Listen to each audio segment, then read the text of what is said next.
السلام علیکم ناظرین، میں ہوں خیام عباسی اور آپ دیکھ رہے ہیں ENN TV۔ ناظرین، آج ہم بات کریں گے سوشلزم کے اوپر، اس کی فلسفی کے اوپر۔ اور اس پروگرام کا بیک گراؤنڈ کچھ یوں ہے کہ میں نے اپنی ایک پرسنل ولاگ میں سوشلزم کے کچھ اسپیکٹس بتائے، اس کو اسلام سے ایک ہلکی سی کمپیریزن اس کا اسلام کے ساتھ کیا، اور اب اپنے چینل کے اس پروگرام کے ذریعے سے میں کچھ مزید جو بات ہے اس کو آگے بڑھاؤں گا، اور جو سوشلزم کی فلسفی ہے بیسک، اس کو آپ کے سامنے بیان کروں گا، اور اس کے اندر جو کنٹرڈکشنز ہیں ان کو بھی آپ لوگوں کے سامنے رکھنے کی کوشش کروں گا۔ ناظرین، اگر ہم سوشلزم کی بات کریں یا جو مارکسزم ہے اس کی بات کریں، جس کو سائنٹیفک سوشلزم بھی کہا جاتا ہے، تو اس کے بنیادی کچھ تین چار جو تھیوریز ہیں مارکس نے جو پیش کی ہیں۔ سب سے جو امپورٹنٹ تھیوری ہے وہ تو یہ ہے کہ جو مارکس ہے اس نے جو انفرادی ملکیت ہے، نجی ملکیت ہے، اس سے انکار کیا۔ اس نے کہا تمام کی تمام جو فساد کی جڑ ہے سوسائٹی میں وہ نجی ملکیت سے تعلق رکھتی ہے، اس لیے اس نے نجی ملکیت کا خاتمہ کر کے ایک اجتماعی ملکیت کا کانسیپٹ دیا، اور یہ اس کا ایک بیسک کانسیپٹ ہے سوشلزم کا۔ اس کے ساتھ جو فلسفیکل اس کی بیس ہے سوشلزم کی، وہ اس نے رکھی ڈائلیکٹیکل مٹیریلزم کے اوپر، یعنی جدلیاتی مادیت کے اوپر۔ میں آگے جا کے کچھ چیزیں بتاؤں گا تو یہ کنسیپٹ بھی کلیئر ہوتے جائیں گے کہ یہ در حقیقت یہ کنسیپٹس ہیں کیا۔ تیسرا ایک اس نے چیز پیش کی، وہ تھی مزدور ڈکٹیٹرشپ، یعنی پرولتاری ڈکٹیٹرشپ جس کو کہا جاتا ہے، مزدور آمریت کہا جاتا ہے، یا عوامی حکومت، اس کو بہت سارے مختلف ناموں سے پکارا جاتا ہے۔ اور ایک چوتھی چیز اس نے دی، قدر زائد، سرپلس ویلیو کی ایک اس نے ٹرم دی جو محنت سے کو ڈیفائن کرتی ہے، اس کو بھی ہم آگے جا کے بیان کریں گے۔ اچھا، یہاں پہ میں کارل مارکس کا جو اس کا دوست کہہ لیں، اس کا نائب کہہ لیں، جس کا نام ہے فریڈرک اینگلس، اس کی ایک کوٹیشن آپ کے سامنے رکھنا چاہوں گا جو کہ اس کی کتاب کے اندر موجود ہے، کہ کائنات کا مادی تصور یہ ہے کہ فطرت کو کسی خارجی آمیزش کے بغیر ٹھیک ویسا ہی سمجھا جائے جیسا کہ وہ ہے۔ اب یہ انتہائی سمجھنے کی بات ہے کہ جو مارکسزم کی پوری عمارت ہے، سوشلزم کی پوری عمارت ہے، اس کی بنیاد اسی مادی فلسفے کے اوپر ہے۔ اور مادی فلسفے کو بیان کرتے ہوئے فریڈرک اینگل یہ کہہ رہا ہے کہ اس کا مطلب یہ ہے کہ کائنات کا جو تصور ہے یا فطرت کا جو تصور ہے اس کو بالکل ویسا ہی لیا جائے جیسی کہ وہ ہے، اس میں کسی بھی باہر کی، یعنی ما بعد الطبی جو چیزیں ہیں، تصورات ہیں، ان کا کوئی بھی عمل دخل اس میں نہیں ہے فطرت کے اندر یا کائنات کے اس پورے نظام کے اندر۔ پھر اسی طریقے سے مارکس یہ کہتا ہے کہ جو تمام کی تمام نیچر ہے وہ ایک ہی حیثیت رکھتی ہے، چاہے اس کا تعلق مادی دنیا سے ہو یا انسانی سماج سے ہو، ان کے اوپر تمام کے تمام ایک ہی طرح کے قوانین لاگو ہوتے ہیں اور وہ ایک ہی طرح کے پرنسپلز کے اوپر کام کرتے ہیں۔ اب یہ اس کا بیسک فلسفہ ہے۔ اب دیکھیں، اگر ہم سوشلزم کی فلسفی کو زیادہ ڈیفائن کریں تو اس کے اندر اتنے تضادات ہیں، اتنی کنٹرڈکشنز ہیں کہ اس کے لیے بہت زیادہ وقت درکار ہے، لیکن میں چاہوں گا کہ کچھ جو امپورٹنٹ چیزیں وہ آپ کے سامنے لاؤں۔ جو مارکسزم ہے یا سوشلزم ہے وہ استحصال کی یا ایکسپلوٹیشن کی جو بیسک وجہ قرار دیتا ہے، وہ یہ کہتا ہے کہ چونکہ سرمایہ داریت کے اندر دولت سمٹ کر چند ہاتھوں میں، یعنی چند سرمایہ داروں کے ہاتھوں میں چلی جاتی ہے، اس لیے وہاں غریب طبقے کا یا مزدور کا استحصال ہوتا ہے۔ جبکہ اس مسئلے کا حل پیش کرتے ہوئے سوشلزم خود کیا نظام پیش کرتا ہے، جس کو میں نے اوپر بتایا کہ پرولتاری ڈکٹیٹرشپ، مزدور آمریت کا۔ اب ظاہر ہے کہ جب وہ نجی ملکیت کا انکار کرتی ہے سوشلزم اور ایک اجتماعی ملکیت کا کانسیپٹ دیتا ہے، تو ظاہر ہے اجتماعی ملکیت کے لیے بھی، اس کے انتظام کے لیے بھی کسی ریاست کی، کسی نظام کی، کچھ چند لوگوں کی ضرورت ہے۔ ظاہر ہے سب مل کے تو اس نظام کو نہیں چلا سکتے۔ تو گویا جیسے سرمایہ داریت کے اندر پوری کی پوری جو وسائل ہیں، ذرائع پیداوار ہیں، وہ سمٹ کر چند سرمایہ داروں کے ہاتھ میں چلی جاتی ہے، بالکل اسی طریقے سے سوشلزم کے اندر جو اس نے حل پیش کیا مارکس نے، وہ ساری کی ساری جو نہ صرف دولت، نہ صرف ذرائع پیداوار، بلکہ سیاسی قوت بھی ایک ڈکٹیٹرشپ کے ہاتھ میں چلی جاتی ہے۔ تو یہ کیوں کر ممکن ہے کہ اگر وہاں پہ سرمایہ دار مزدور یا عام پبلک کے جو مفادات ہیں ان کا خیال نہیں رکھتا، تو ایک سوشلسٹ جو ڈکٹیٹرشپ ہے اس کے اندر وہ پبلک کے جو یا مزدور طبقے کا استحصال نہیں کرے گی۔ اچھا، اس کے اندر مارکس یہ کہتا ہے کہ جو قدیم انسانی سماج تھا، اولین جو سماج تھا، معاشرہ تھا، وہ ایک اشتراکی معاشرہ تھا جس کے اندر طبقات موجود نہیں تھے، ایکسپلوٹیشن موجود نہیں تھی. پھر اس میں سے ایک ظلم کا نظام، اس کے اندر ایک ظلم کا نظام پیدا ہوا، اس کے اندر خرابیاں پیدا ہوئیں. یہ کارل مارکس تاریخ کو ڈیفائن کرتے ہوئے کہتا ہے. لیکن آگے چل کر وہ جو خود ایک فکری تضاد کا شکار ہے اس کا نظریہ. اچھا، کارل مارکس یہ کہتا ہے کہ جو معاشرتی انقلاب ہے وہ تدریج، مطلب وہ زمانے کے حساب سے خود بخود رونما ہوتا ہے، اور اس کی جو بیس ہے وہ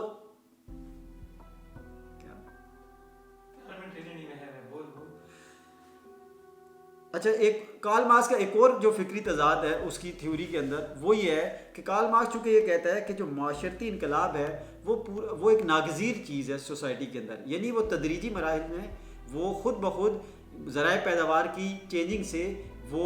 ڈیولپ ہوتا ہے، اور معاشرہ ہر گزرتے دن کے ساتھ یا لمحے کے ساتھ، وقت کے ساتھ وہ اچھائی کی طرف یا بہتری کی طرف جاتا ہے. تو یہاں پر میں ایک سوال بھی کرنا چاہوں گا کہ دنیا بھر میں جو سوشلسٹ تنظیمیں اور کمیونسٹ آرگنائزیشن موجود ہیں جو لوگوں کو اپنی طرف بلاتی ہیں، اپنی نظریے کی طرف دعوت دیتی ہیں، تو پھر وہ کس بیس پہ دیتی ہے؟ مارکس کے نزدیک تو یہ ہے کہ جو سوسائٹی ہے وہ خود بخود چینج ہوتی ہے،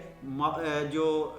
ہر گزرتے وقت کے ساتھ جو وقت گزرتا ہے وہ اس کے اندر ایک پازیٹیو چینج آتا ہے، اور یہ جو پازیٹیو چینج ہے یا سماجی انقلاب ایک ناگزیر چیز ہے. تو پھر گویا اس حیثیت میں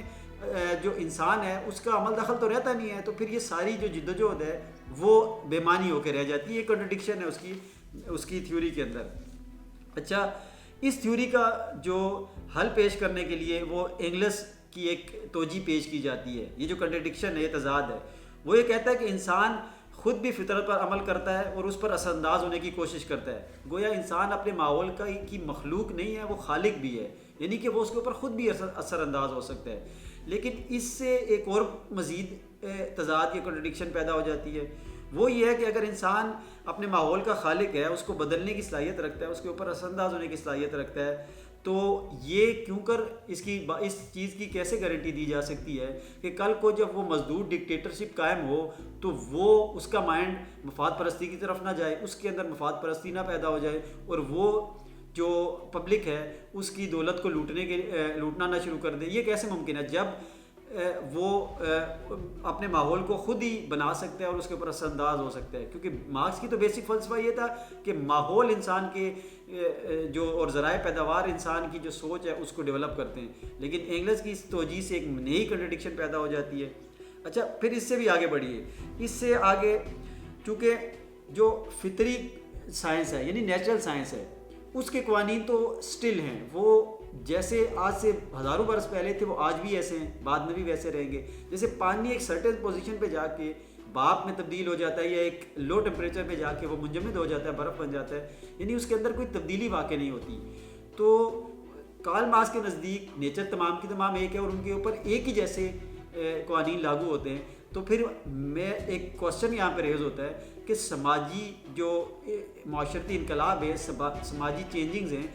وہ کیوں کر ممکن ہیں؟ یہ کیسے ممکن ہے کہ وہاں پہ تو اصول بالکل سٹل رہیں اور یہاں پہ ایک اشتراکی سوسائٹی قائم ہو، اس کے بعد ایک کمیونسٹ سوسائٹی قائم ہو، اس سے پہلے ایک سرمایہ داری سوسائٹی تھی، اس کے پہلے جاگیرداری تھی. تو یہ کنٹرڈکشن اس کی جو فلسفی ہے اس پوائنٹ میں ایک نئی کنٹرڈکشن پیدا ہو جاتی ہے. اچھا جی، اس کے بعد ہم ایک اور کنٹرڈکشن کو بیان کرتے ہیں. اچھا، مارکس جو انسانی تاریخ کو مختلف ادوار میں تقسیم کرتا ہے، جیسے ایک وہ کہتا ہے کہ ایک جاگیرداری دور ہے، پھر اس کے بعد سرمایہ داریت کا دور آتا ہے، اس کے بعد وہ سرمایہ داریت کا دور جب عروج پاتا ہے تو چونکہ وہ ایکسپلائٹ کرتا ہے مزدور کو بہت بڑی تعداد میں، تو اس کے اگینسٹ ان کے اندر ایک جذبات پیدا ہوتے ہیں اور پھر وہ اشتراکی معاشرے کی طرف اور پھر کمیونسٹ معاشرے کی طرف جاتے ہیں. اچھا، یہاں پہ ایک سوال پیدا ہوتا ہے. وہ سوال یہ ہے کہ اس نظریے کے مطابق تو سب سے پہلے اس اشتراکی انقلاب تو وہاں پہ آنا چاہیے جس ملک میں سرمایہ داریت عروج پہ ہو، کیونکہ ظاہر ہے جہاں سرمایہ داریت عروج پہ ہوگی وہیں پہ تو مزدور طبقے کا استحصال سب سے زیادہ ہوگا، وہیں پہ طبقاتی تفریق بھی سب سے زیادہ بڑھ جائے گی. اور کمیونسٹ مینیفیسٹو میں کارل مارکس نے کہا بھی ہے کہ اس کی سب سے زیادہ اس کو تو جو لگ رہا ہے وہ جرمنی کے اندر انقلاب آنا ہے. لیکن ہم جب دیکھتے ہیں تو یہ اشتراکی انقلاب کہ اس کے اپنے دیے گئے جو فلاسفی ہے ہسٹری کی اس کی اگینسٹ آتا ہے، وہ بھی ایک ایسے ملک میں جو ابھی سرمایہ داریت کے بالکل آغاز میں ہے، یعنی کہ روس کا جو جس وقت انقلاب وہاں پہ رونما ہوا تو برپا ہوا، تو وہاں تو ابھی سرمایہ داریت کا سٹارٹ تھا، وہ تو ابھی جاگیرداری دور سے گزر رہا تھا کیونکہ وہ زرعی ملک تھا، تو وہ مارکس کے دیے ہوئے اس پیراڈائم کو توڑ کر وہاں پہ جو انقلاب سوشلسٹ انقلاب برپا کیا گیا۔ اچھا، اس کنٹرڈکشن کو بھی پھر ایک نئی توجہ سے وہ اس کی توجہ پیش کی جاتی ہے اشتراکی لوگوں کی، سوشلسٹ کمیونسٹ لوگوں کی طرف سے، اور اس کے لیے وہ جو لینن ہے، لینن کی ایک فلاسفی سامراجیت کا جو فلسفہ ہے اس کو پیش کرتے ہیں کہ لینن یہ کہتا ہے کہ جو سرمایہ دارانہ سوسائٹی کی کارل مارکس جس کی بات کرتا تھا وہ اب سامراجیت کے اندر کنورٹ ہو گئی ہے، یعنی اب یہی نہیں ہے کہ جو سرمایہ دار ممالک ہیں، سرمایہ دارانہ ریاستیں ہیں یا سرمایہ داریت ہے، وہ اپنی جو اشیاء ہیں وہ باہر بیچتی ہیں، بلکہ وہ کالونیز یعنی نوآبادیات اپنی قائم کرتی ہیں اور ایک سامراجیت قائم کرتی ہے، ایک امپائر یعنی ایک استعماری قوت بن جاتی ہیں۔ اور جب تک اب مزدور انقلاب کے لیے اور سوشلسٹ انقلاب کے لیے سب سے بہترین جگہ وہیں پہ ہے جہاں پہ وہ جو سامراجیت ہے جہاں پہ وہ کمزور ہوگی، اور چونکہ پہلی جنگ عظیم میں وہاں پہ روس کے اندر سامراجیت کمزور ہوئی تو ان کو موقع ملا اور وہاں پہ اشتراکی انقلاب برپا ہوا۔ اچھا، اس چیز کے اوپر بھی پھر مزید کوشچن اٹھتے ہیں کہ جیسے میں آپ کو شروع میں نے بولا تھا کہ اتنی کنٹرڈکشن ہے کہ اگر ان کو ڈیٹیل میں ہم بات کرنا شروع کر دیں تو ان کنٹرڈکشن کے اوپر ہی ہمیں بہت سارا ٹائم چاہیے۔ اب سوال یہ پیدا ہوتا ہے کہ جب دوسری جنگ عظیم میں سامراجیت کا خاتمہ ہوا تو اچھا میں آپ کو ایک چیز مزید بتانا بھول گیا کہ لینن یہ کہتا ہے، لینن اپنی کتاب کے اندر یہ لکھتا ہے کہ سامراجیت سوشلسٹ انقلاب سے پہلے کی شام ہے، وہ سامراجیت کو سوشلسٹ انقلاب کی صبح سے پہلے کی شام قرار دیتا ہے۔ لیکن ہم یہ دیکھتے ہیں تاریخ کے اندر کہ ورلڈ وار 2 کے اندر جب سامراجیت ٹوٹی، سامراجیت ختم ہوئی، تو اس نے بجائے اس کے کہ وہ سوشلسٹ صبح میں تبدیل ہو، وہ تو ایک قومی سرمایہ داریت کے اندر تبدیل ہو گئی۔ تو گویا یہاں پہ بھی جو توجہ پیش کی گئی تھی لینن کے سامراجی فلسفے کے بنیاد پہ وہ بھی غلط ثابت ہوئی۔ تو گویا اتنی کنٹرڈکشنز ہیں۔ پھر ایک اور جو لاسٹ کنٹرڈکشن میں آپ کو بتانا چاہوں گا وہ یہ کہ سوشلسٹ مفکرین لبرل ڈیموکریسی کے اوپر تنقید کرتے ہیں اور اس کو کہتے ہیں کہ چونکہ اس کی بنیاد سرمایہ داریت کے اوپر ہے اور اس کے اندر جو مین ان کا پوائنٹ ہے وہ یہ ہے کہ دولت سمٹ کر چند ہاتھوں میں چلی جاتی ہے اور سرمایہ دار اتنا طاقتور ہو جاتا ہے کہ وہ دوسروں کے حقوق کو غصب کرنا شروع ہو جاتا ہے، ان کے حقوق کو دبانا شروع کر دیتا ہے۔ اور اس کا حل جو وہ پیش کرتے ہیں، جب نجی ملکیت کا خاتمہ کر کے ایک اجتماعی ملکیت اور سارے جو لوگوں کی نجی ملکیت چھین کے ایک ایسی ڈکٹیٹرشپ اور ایسی حکومت کے حوالے کر دیتے ہیں، گویا وہاں پہ چند سرمایہ دار ایکسپلائٹ کر رہے تھے لوگوں کو اور یہاں پہ چند کامریڈ کے ہاتھ میں سارا اقتدار آ جاتا ہے اور وہ ایکسپلائٹ کرنا شروع کر دیتے۔ گویا ہر حوالے سے اتنی کنٹرڈکشنز ہیں کہ جس کو ہم بیان کرتے چلے جائیں تو ہمیں کافی وقت چاہیے۔ اب میں لاسٹ میں ایک پوائنٹ کی طرف آنا چاہوں گا کہ ایک میرے اس جو پرسنل ولاگ تھا اس میں ایک دوست نے کہا کہ اسلام کے ساتھ اس کی کوئی کنٹرڈکشن نہیں ہے۔ دیکھیں ناظرین، 2 کوسچنز ہیں زندگی کے اندر جو انتہائی امپورٹنٹ کوسچنز ہیں یا اہمیت کے حامل کوسچنز ہیں کسی بھی انسان کی زندگی میں، وہ یہ ہے کہ انسان کس طرح وجود میں آیا، پہلا کوسچن یہ ہے، اور دوسرا کوسچن یہ ہے کہ اس کے لیے قانون زندگی گزارنے کے قانون کیا ہے۔ یہ 2 کوسچن ہیں جن کو مذاہب ایڈریس کرتے ہیں، فلاسفیز ایڈریس کرتی ہیں، اور ہم اسلام کو دیکھتے ہیں، ہمارا یقین ہے کہ اللہ تعالیٰ نے ہماری تخلیق کی، ہماری ابتدا آدم علیہ السلام کے سے شروع ہوئی، اور ہمارا جو قانون ہے وہ وہی ہے جو ہمارا خدا ہمیں اپنے پیغمبر کے ذریعے وہ دیتا ہے، اور ہمارے آخری پیغمبر نبی صلی اللہ علیہ وسلم کے ذریعے اللہ تعالیٰ نے جو قانون ہمیں دیا ہمارے نزدیک وہی ہمارے لیے قانون زندگی ہے۔ اب جب آپ سوشلزم کا فلسفہ دیکھتے ہیں، اب یہاں پہ فلاسفیکل کنٹرڈکشن ہے اسلام کے ساتھ، تو سوشلزم تو یہ کہتا ہے کہ جو تمام کی تمام معاشرے کے اندر تبدیلیاں ہیں وہ تو مادیت کے اوپر بیس کرتی ہیں، وہ مٹیریل جو فلاسفی ہے اس کے اوپر بیس کرتی ہیں، یعنی کہ خارجی کسی چیز کی، کسی خدا کی، کسی بالائی قوت کی تو ضرورت ہی نہیں ہے، معاشرہ خود بخود اپنے اندر سے اس کے اندر کنٹرڈکشن پیدا ہوتی ہیں، وہ آپس میں ٹکراتی ہیں اور ایک اچھی صورت پیدا ہوتی ہے، یعنی خود بخود بہتری کی طرف جاتا ہے۔ تو گویا وہ خدا کا ہی انکار کر رہا ہے، چونکہ اس فلسفے کی بنیاد ڈارونزم کے اس ارتقائی نظریے کے اوپر ہے، اور یہ بات میں نہیں کہہ رہا بلکہ یہ انگلس نے کارل مارکس کی قبر کے اوپر کھڑے ہو کر جو تقریر کی تھی اس میں یہ اس نے کہا تھا کہ ڈارون نے جو ارتقائی جو ایک نیچرل سائنس ہے اس کے اندر قانون دریافت کیا ارتقاء کا، اور جو مارکس ہے اس نے انسانی سماج کی جو تاریخ ہے اس کے اندر ارتقاء کا یہ قانون دریافت کیا ہے۔ تو جب مارکسزم کی بنیادی فلسفہ یہ ہے کہ کسی خارجی ایلیمنٹ کی ضرورت نہیں ہے، تو ظاہر ہے وہ اس کے لیے قانونی زندگی پھر وہی ہوگا جو معاشرہ خود بنائے گا۔ تو یہ اتنی بڑی کنٹرڈکشن ہے اسلام کے ساتھ، اور پھر اس میں ایک حالانکہ یہ جو میں ابھی چیز پیش کر رہا ہوں یہ اتنی کوئی بڑی کوئی وہ ایویڈنس نہیں ہے کہ ہم جس میں کہیں کہ اسلام کے ساتھ اس کی کنٹرڈکشن ہے، کیونکہ بیسک فلاسفی اتنی اگینسٹ ہے کہ وہی اس بات کو پروو کرنے کے لیے کافی ہے۔ اچھا، کمیونسٹ مینیفیسٹو میں لکھتا ہے کہ قانون، اخلاق، مذہب یہ سب بوریوا کی فریب کاری ہے جس کی آڑ میں اس کے بہت سارے مفادات چھپے ہیں۔ یہ میں نہیں کہہ رہا، یہ جو معتبر ترین کتاب ہے کمیونزم کی، سوشلزم کی، یہ اس کے اندر لکھا گیا ہے، اور اسی طریقے سے لینن کی مختلف تحریریں ہیں جن کو وقت کی کمی کے باعث میں آپ کو شاید پیش نہ کر سکوں۔ اچھا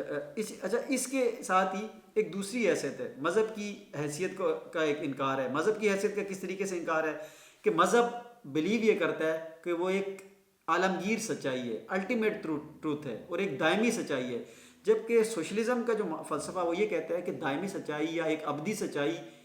نام کی کوئی چیز موجود نہیں ہے۔ ایک وقت کے ساتھ جب معاشرے کی ضروریات، جو حالات ہیں، جو اکنامک کنڈیشنز ہیں، معاشی عوامل ہیں، وہ کچھ قانون ضابطے پیدا کرتے ہیں، اور جو ہی وہ وقت چینج ہوتا ہے، وہ مرحلہ گزرتا ہے وقت کا، تو وہ ناکارہ ہو جاتے ہیں۔ جبکہ ہمارے نزدیک بلیو یہ ہے کہ اسلام قیامت تک کے لیے ایک دائمی راستہ ہے فلاح کا، اور ایک سچائی ہے جس کو کوئی بھی جھٹلا نہیں سکتا۔ جبکہ مارکس کی فلسفی یہ کہتی ہے کہ کوئی بھی سچائی دائمی ہو ہی نہیں سکتی، بلکہ وہ اس وقت کی جو موجودہ ضروریات ہیں ان کے مطابق پیدا ہوتی ہے، اور اس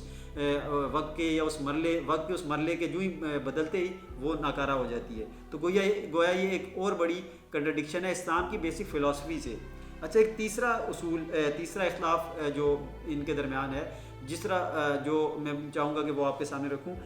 وہ یہ ہے کہ ڈارون نے جو اپنے نظریہ ارتقاء ہے اس کے ذریعے سے خدا کے وجود کا انکار کیا تھا، اور جو مارکس ہے اس کی فلسفی وحی اور رسالت کا انکار کرتی ہے۔ اس کا جواب میں اس طریقے سے دوں گا کہ ڈارون نے یہ کہا تھا کہ انسان خود بخود سے پیدا ہوا، اس کے اندر ارتقائی عمل پیدا ہوا، اور وہ کرتے کرتے جانور سے ہوتے ہوتے اس آج انسانی شکل تک پہنچا۔ جبکہ مارکس یہ کہتا ہے کہ سوسائٹی کو کسی ایکسٹرنل ایلیمنٹ کی ضرورت نہیں ہے، خارجی عامل کی ضرورت نہیں ہے اپنی اصلاح کے لیے، بلکہ اصلاح اس کے اندر خود پیدا ہوتی ہے۔ گویا وحی کا کانسیپٹ یا رسالت کا کانسیپٹ وہ اس کی کسی ضرورت ہی نہیں ہے۔ ظاہر ہے وحی اور رسالت کی ضرورت تو اس معاشرے کو پیش آتی ہے جو جس کی بیسک فلسفی ہوتی ہے کہ وہ آ کے معاشرے کو بدل سکتے ہیں، جبکہ اس کے نزدیک معاشرہ خود بخود اپنے اندر سے اپنی کنٹرڈکشن کے ٹکراؤ سے وہ بہتری کی طرف جاتا ہے۔ تو گویا اس میں وحی اور رسالت کا بھی کوئی عمل دخل شامل نہیں ہے۔ اچھا، اس کے اعتراض میں جو کمیونسٹ دوست ہیں وہ یہ بھی اپنا ایک اعتراض پیش کرتے ہیں کہ جو مذہب کی ساری مخالفت ہے یہ اس دور کے مذہب کی مخالفت ہے جو پاپائیت کے اوپر بیس کرتا تھا، جو ظالم سرمایہ دار کی حمایت میں کھڑا تھا۔ اچھا، یہ ان کا اعتراض بالکل ویلڈ ہے، لیکن جب ہم سوشلزم کے فلسفے کو دیکھتے ہیں تو وہ مذہب کے فلسفے کے بالکل اگینسٹ ہے۔ مذہب خدا کا جو کنسیپٹ دیتا ہے، اور سوسائٹی کا جو کنسیپٹ دیتا ہے، زندگی کا جو کنسیپٹ دیتا ہے، انسان کی تخلیق اور اس کی انتہا کا جو کنسیپٹ دیتا ہے کہ اس کا آخر انجام کار کیا ہوگا، وہ اس کی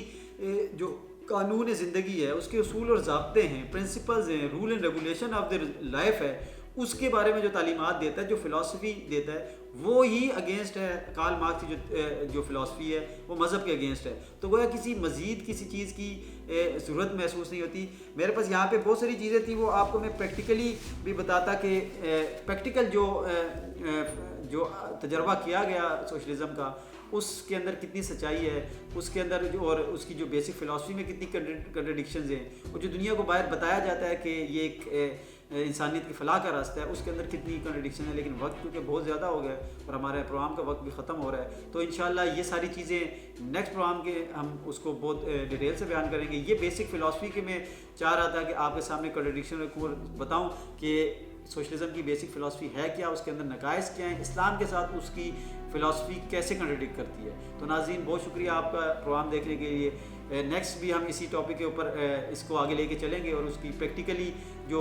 اس کی ڈرا بیکس ہیں اس فلاسفی کے سوشلزم کے اس کو زیادہ ڈیٹیل میں بیان کریں گے. تب تک کے لیے اجازت دیجیے. اللہ حافظ.